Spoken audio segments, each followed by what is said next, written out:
Bonsoir Sophie. Bonsoir. Les mots me manquent pour décrire la chronique de ce soir.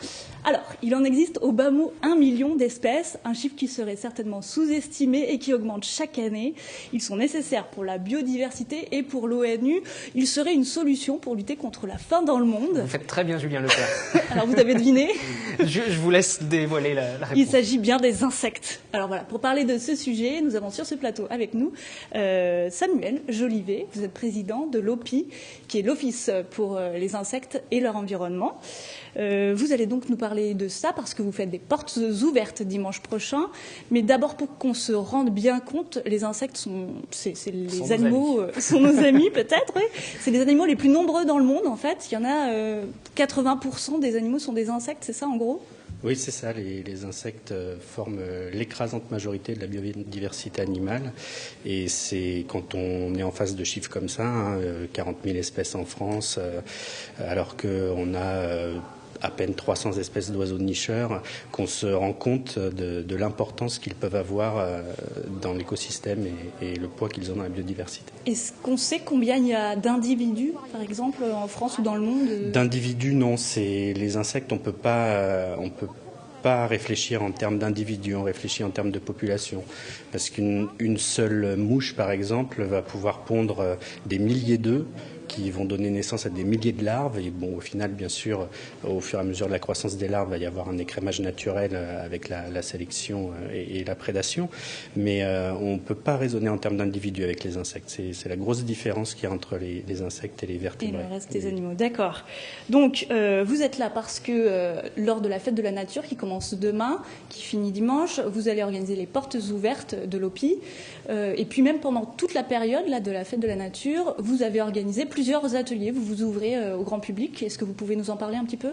Oui, tout à fait. Donc la fête de la nature, c'est la 7e édition cette année. C'est une grande opération nationale qui regroupe toutes les bonnes volontés qui participent à la protection de la nature en France.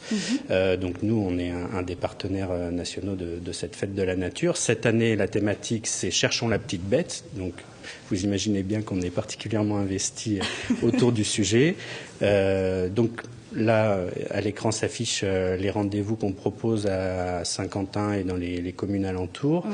Donc c'est surtout des balades en fait, c'est ça? Voilà, c'est ça. C'est des balades découvertes avec des spécialistes qui sont des chargés d'études ou des animateurs de l'OPI qui vont amener le public à découvrir qui les insectes aquatiques, qui les libellules, qui les papillons nocturnes. Il y aura une chasse nocturne aux étangs de la Minière le vendredi soir. Ça veut dire quoi une chasse nocturne? Alors une chasse nocturne, on n'utilise pas du tout de fusil ni rien de ce genre-là. On met une grosse lampe en route dans une prairie et les insectes sont attirés par la lumière. Donc ils viennent se concentrer sur un drap blanc qui a été posé au sol et du coup on peut les observer parce qu'ils sont pas très mobiles une fois qu'ils ont atterri près de la source lumineuse et donc l'animateur qui est là peut expliquer la vie de ces petites bêtes. D'accord. C'est quoi le rôle tout au long de l'année de l'OPI? Alors l'OPI, c'est une association de protection de la nature et de l'environnement, comme il en existe beaucoup en France. Nous, notre spécificité, c'est d'étudier que les insectes, comme notre nom l'indique. Et puis, bon, vous avez pu comprendre qu'on a déjà bien assez de travail avec eux. Et donc, on a un rôle et pédagogique. Là, on voit effectivement des présentations de vivarium. Je ne sais plus où c'était. C'était peut-être à la Maison de l'Environnement, cette exposition.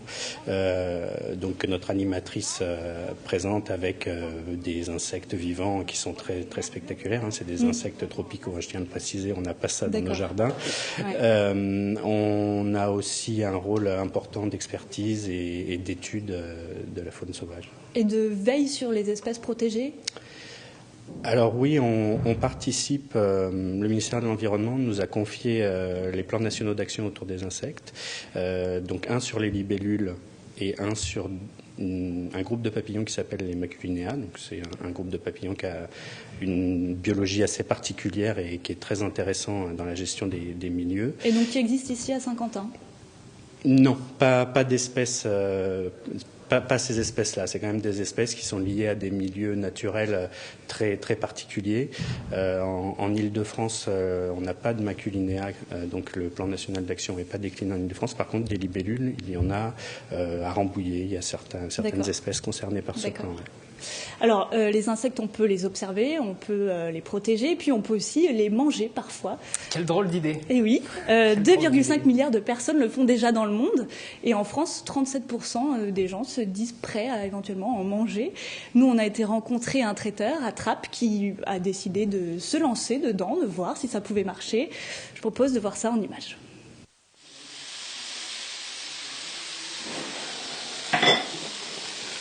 Nous ne sommes pas dans les cuisines d'un restaurant, mais le chef, lui, est un professionnel.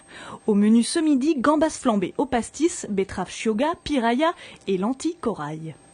Là, en fin de compte, c'est vraiment un mélange de couleurs et de saveurs. C'est vraiment un plat fusion, quoi. Fusion, comprenez le mélange de produits et de cuisine de différents pays. Miguel est traiteur à domicile depuis 5 mois. Il cuisine sous l'œil attentif de l'hôte et de ses invités. C'est bon. C'est bon, j'en ai une. Ouais.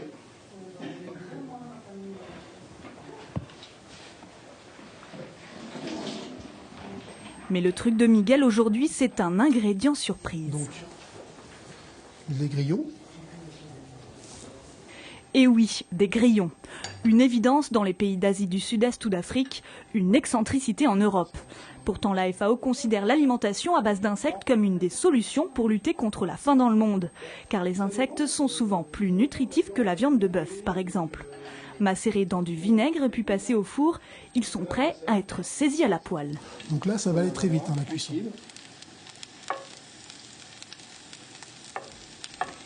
Miguel s'est lancé dans la cuisine aux insectes il y a quelques mois et il vient même de prendre la présidence de la Fédération française des producteurs, importateurs et distributeurs d'insectes. Là, ils sont croustillants. Là, c'est vraiment comme des petits biscuits friands. C'est vraiment super. C'est vraiment bon. Là, on le mange comme ça. Voilà. Et c'est un goût de noisette. Franchement, c'est pas désagréable. Ah, franchement, c'est bon. Posé sur un toast de chèvre chaud, une alliance presque naturelle. Bon, en fin de compte, ça va faire un petit peu champêtre. Des fois, le chèvre, il est employé dans des salades, campagnardes, des trucs comme ça. Et puis, bon, vu que le grillon, lui, il est considéré dans les bois quand même. Donc, les liens sont quand même proches. Donc, voilà. Au salon, l'étrange mets est finalement bien reçu. C'est vrai qu'on est toujours un peu réticent à manger des insectes. Mais cuisiner comme ça, c'est vraiment... ça a un petit goût de noisette, ça a un petit goût de... C'est vraiment très bon. Franchement, je ne pensais pas que qu'on pouvait manger des insectes. Seulement voilà, la législation française ne considère pas les insectes comme des aliments en France. La demande d'autorisation est en cours à la DGCCRF, mais en attendant, Miguel prend des précautions. Ça m'est arrivé de faire signer une décharge pour faire comprendre à la personne que moi, je lui fais déguster donc l'insecte à mes dépens, mais qu'il n'y a pas d'autorisation et ça peut être problématique, quoi. Au total, 1900 espèces d'insectes seraient comestibles, de quoi varier les plaisirs. Et bon appétit si vous venez de nous rejoindre. Vous avez goûté, vous, les insectes? Oui, plusieurs fois. Ouais. Alors, vous aussi, Sophie, d'ailleurs, vous me disiez pendant oui, le sujet. Oui, j'ai goûté les grillons. Et alors? Ouais, bon, ça n'a pas beaucoup de goût. Non, mais les grillons poêlés, quand on a affaire à des spécialistes. Quand l'assaisonnement est léger, ouais, c'est très très bon. Et vous ferez des dégustations à l'OPI ce week-end? À l'OPI, ouais, il y en aura. Non. C'est pas incompatible de vouloir les protéger et de les manger quand même? Non, pas du tout, parce que ces insectes-là qui sont proposés à la dégustation, c'est des insectes qui sont élevés pour ça. Et c'est justement un des atouts de l'insecte dans la nourriture humaine, c'est que ça s'élève très très facilement et qu'il y a un rendement énorme par rapport à ce qu'il peut y avoir comme rendement pour de la viande de bœuf, où il me semble qu'il faut 8 kilos pour arriver à 1 kilo de matière consommable. Pour les insectes, c'est du rapport de 1 pour 1 à peu près.